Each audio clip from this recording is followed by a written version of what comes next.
بسم اللہ الرحمن الرحیم۔ حضرت فاروق اعظم جو خلیفہ دوم بھی تھے، ان کا نظام حکومت ایسا تھا کہ بڑی بڑی سلطنتیں جو پہلے سے چل رہی تھیں، چلانے والے اس کو چلا رہے تھے، جب ان کا نظام حکومت آیا تو بڑی بڑے سلطنوں کے جو رؤساء تھے، ان کے جو چلانے والے تھے، وہ حیران رہ گئے۔ حالانکہ حضرت فاروق اعظم رضی اللہ تعالی عنہ بچپن میں یا اپنی جوانی کے اوائل دور میں اونٹ چرانے والے تھے۔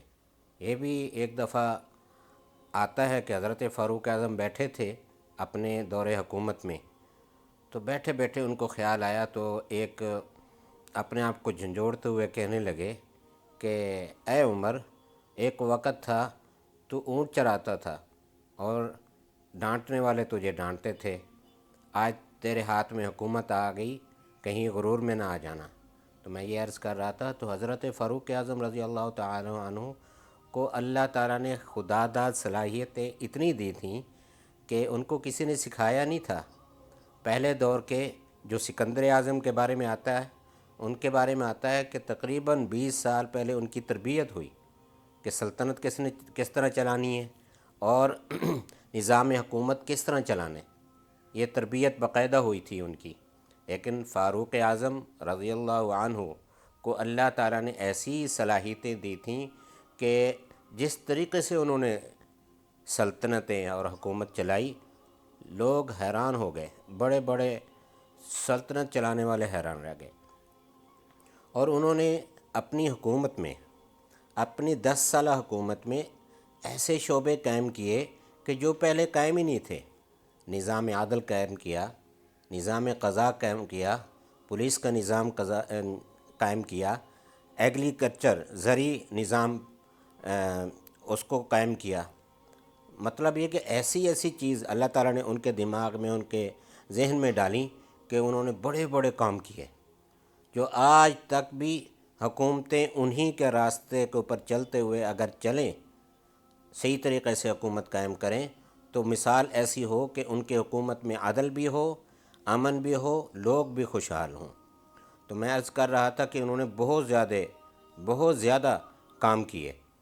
سب سے پہلا جو کام ہوتا ہے وہ عدل ہوتا ہے کہ اپنے نظام حکومت میں، اپنی سلطنت میں کسی سے زیادتی نہ ہو۔ عدل انصاف کو کہتے ہیں۔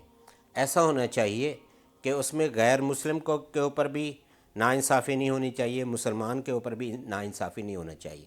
حضرت فاروق اعظم رضی اللہ تعالی عنہ فرمایا کرتے تھے کہ اگر خدا نخواستہ نہر فرات کے اوپر پیاس سے کتا بھی بھوکا مر گیا تو اس کا جواب بھی میں نے دینا ہے، اتنا خدا کا خوف بھی تھا۔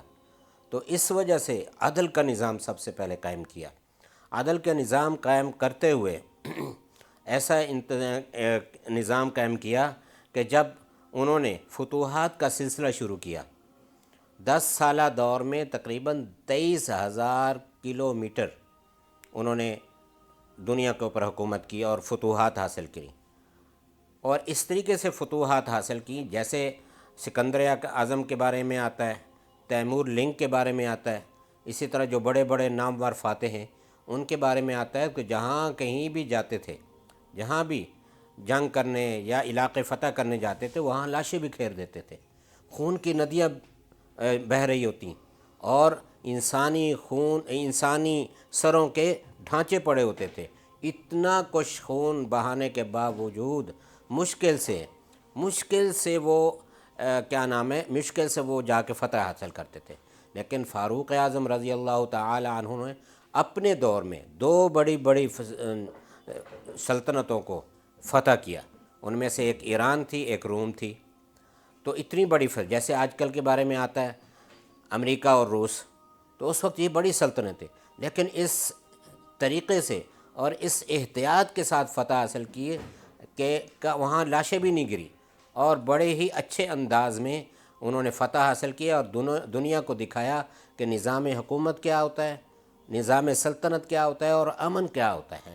تو اللہ تعالی ہمیں حضرت فاروق جیسا حکمران عطا فرمائے جو ہمارے ملکوں میں ایسا نظام قائم کریں جیسے فاروق اعظم رضی اللہ تعالی عنہ نے نظام قائم کیا۔